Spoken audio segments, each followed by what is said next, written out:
Hi, and welcome to our latest edition of What's on the Horizon. I'm Lori Sharonbrock, and I'm here with Chris Shooker of Digital Horizons. And today I want to talk about a tweet that I saw. I know dangerous business and Twitter, Right? but I saw a tweet where someone, like in all caps, of course. Oh, they were angry. Oh boy, yes, all caps about how if you have an HD TV, you have to do something with like a motion smoothing, or basically your picture is junk. That wasn't something that I really ever understood or looked at. I mean, like, I'm going to be honest, we hung our TV on the mount and we plugged her in and Right. away we Sure. went. Like, Yeah. is there things that you should do to your TV before, you just go? I'm not 100% sure what they're referring to, but in that particular case, I have a feeling they're referring to a technology that's been in televisions now for a number of years called frame interpolation. Okay. And every manufacturer has a different name for it, different marketing lingo they apply to it, because it's a very technical thing, but they have to try and adapt that to the general population so that it's something that they can, understand. Make it a feature, right? Yeah. Sony calls it motion flow. Okay. Off the top of my head, I'm not sure what everybody else calls it, but basically what it is it comes down to how many frames of information are shown on the screen every second. Huh. So when you look at, we take a step back, video looks fluid to us. Yes. Because our eye can't tell that it's actually just a series of still images. Isn't that crazy? And when you capture video, the device that you're using to capture video is literally taking just a series of still images and putting them together. And every device that does that has either different settings or different capabilities for how many frames it captures per second. Okay. If you use your phone, if you have an iPhone, you can go to the settings and you can tell it, I want to record in 24, I want to record in 30, I want to record in 60, 120, 240, 200, and those are all numbers of frames per second. Sure. Generally speaking, the content that you watch from your Blu-ray player or from your cable box, satellite box, whatever, has a set number of frames. And the TV manufacturers thought it would be a good idea to increase the amount of frames that would be displayed per second in an effort to smooth out the image. I see. And so the technical term for it is called frame interpolation. And what it does is it looks at the incoming video signal from the device that's providing the content that you're watching, and it fakes the missing information. Interesting. So, for example, if the television is set to display 120 or 240 frames per second, your content is usually in 30 or 60 frames per second. And so if you can imagine the difference between 30 or 60 frames per second and 120 or 240 is pretty significant. Oh, gosh. It has to double, triple, or quadruple the amount of information per second. And that's what that process is. It'll take, if you were to take those 60 frames and spread them out, it's going to fill in between, say, frame 1 and 2. It's going to figure out what it thinks is supposed to be between frame 1 and 2 and add frames 1.25, 1.5, 1.75 to, so then it's, quadrupling or quintupling, however many there are, to smooth out the image, because it feels that the manufacturers felt like there wasn't enough information, enough stuff being displayed per second. And so they're faking a lot of information to try and smooth out the image. And and it's really better with a visual representation. Sure. to kind of to describe this, but in essence, they're taking 60 frames and converting it to 120, 240, or up to 960 and some crazy numbers. And the drawback is it isn't always a good thing.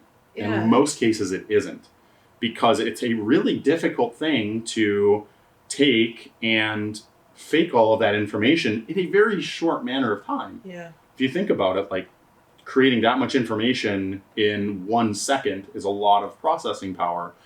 And in most instances, it actually results in what are called visual artifacts, where you actually get like degradation in the image rather than smoothing of the image. So it doesn't, in the end, seem to really Correct. help at all. Correct. To do that. It usually ends up in a worse image, or an image that just looks weird, right? Yeah. Too smooth. So not everybody has there's no right or wrong way of doing it, Sure. but usually our preference is that gets turned off or significantly reduced, because the visual effect of that motion flow or that smoothing of the image is worse than just looking at it in its original format. Is there a quality of video where that doesn't make a difference? Like if you're on a Blu-ray, I mean Mhm. that those are generally built so that is not an issue. Is there, or is most, like you said, most video now either way going to be like a 30 to 60? Well, so the thing is, all of that original content is natively fine. Sure. There's the taking that the original amount of frames per second that are available and trying to increase it in a lot of people's eyes, including mine, just isn't necessary. It's like adding a feature that they think you need, but it's really just they're trying to create something to sell the product. Sure. It's like having an extra zipper, right? It's like sometimes they're nice, but in a lot of cases they're just. I don't need 3 zippers on my jacket right here, right? No, I might want to lower it from the top or raise it from the bottom, but I don't need like an opening in the middle. Like who's going to use that, right? So it's just usually not necessary. Sort of like a purely decorative feature, or like you said, just like a marketing tool. Mm-hmm. So we can say, like, as usual, Twitter has like let me down. It's probably not a no. Yeah, and they may have been actually referring to telling you to turn it off, because in a lot of cases it's a negative. It makes it look worse. Yeah. Well, I would say that if anyone has any questions like that or curious like technical issues, like you're the person to ask. I don't think I would have ever considered it, what to do unless I had someone like you to ask that to. Is that I'm not even a smart person here. Really? I'll tell Scott. Everybody else here is smarter than I am. He put it on film. It's you. You have to come. We'll have to make him come sit down on the next one. I'll dig up more good questions from Twitter and and have you guys talk that through. That might be another good episode idea. So, well, thank you for explaining all of that. I'm glad that it's complicated enough working with your own home technology and just being a regular person and knowing what the right thing to do is. I'm assuming that when you guys go into a place, I mean, you guys set that all up, and that nobody really ever needs to worry about that when they work with you. Yeah. So in the realm of setting it up, of course, we go in and we set those things up. There's no right or wrong way. Sure. There's it's not really an art form, but there's definitely some preferences. So we put in what our experience has taught us to be a good combination of settings. But everybody has a preference. Some people like turning the treble and the bass all the way up, and that's their prerogative. It's not the right thing to do in my eyes, but if they like it, they like it. But so when we set them up, we set it up based on what we feel is good, what the industry has taught us, what our experience has taught us, and we just hope everybody else likes that too. Yeah.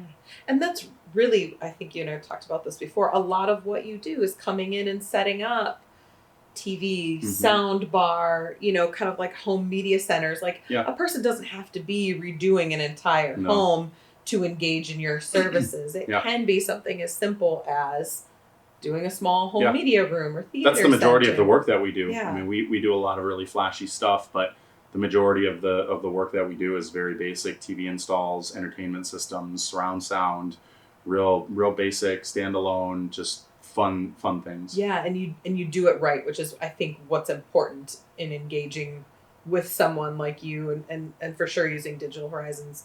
They know what they're doing and make it look really, really good. And if you're ever curious about that, go look at any of the install videos just to see how neatly, cleanly they work. And that's what a lot of them are, is those kinds of installs. And they can see the work for themselves. So thank you for all of that. This was awesome. And thank you for joining us today. And we'll see you in the next episode.